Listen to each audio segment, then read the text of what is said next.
Adobe thought it was really important to have this conference on open government and bring together technology providers and partners and government agencies and the people in those organizations that are working on this, because it's a dual problem.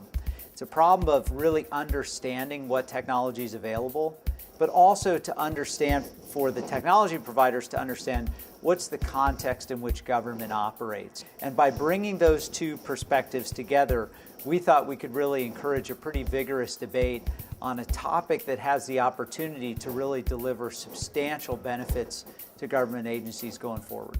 So we've used the term at this conference and elsewhere about using technology to incite participation, both by citizens and by government agencies. So what we thought we would do today is have a discussion about the broader implications of open government and the enabling technology as it relates to government operations. How do you protect the process? How do you guard against cynicism? How do you engage the electorate? How do you protect national security interests and privacy? I mean, this is an ongoing, and it's going to be a constant evolution where sometimes people get it right and sometimes you get it wrong, but the consequences for getting it wrong can be enormous. Open government has pluses and minuses. It's not just a plus.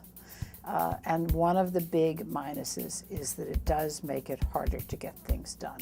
When there's sunshine shining on everything, it is more difficult to govern. I'm not saying that that is a bad thing. I'm just saying that it's a fact.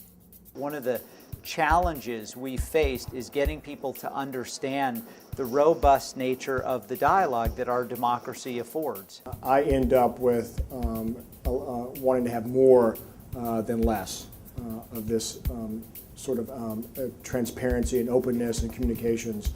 In the past at the Defense Department, there always used to be a couple of spokespeople, people who would give information out to the public, either through the media or directly to the public. Now with social networking sites, there's a proliferation of those kind of communication spokespeople.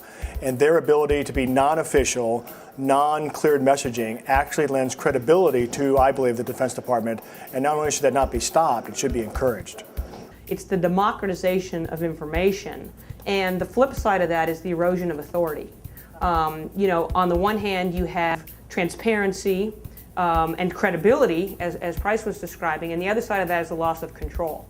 And so how do you, as a political objective, balance those two competing, those are both things that you want. It's got to be a lot more iterative now, and I think that technology gives us the opportunity to do that. And as government becomes a bigger and bigger part of so many of these different debates in our country and around the world, we have to really strengthen this partnership to new levels to really make this successful.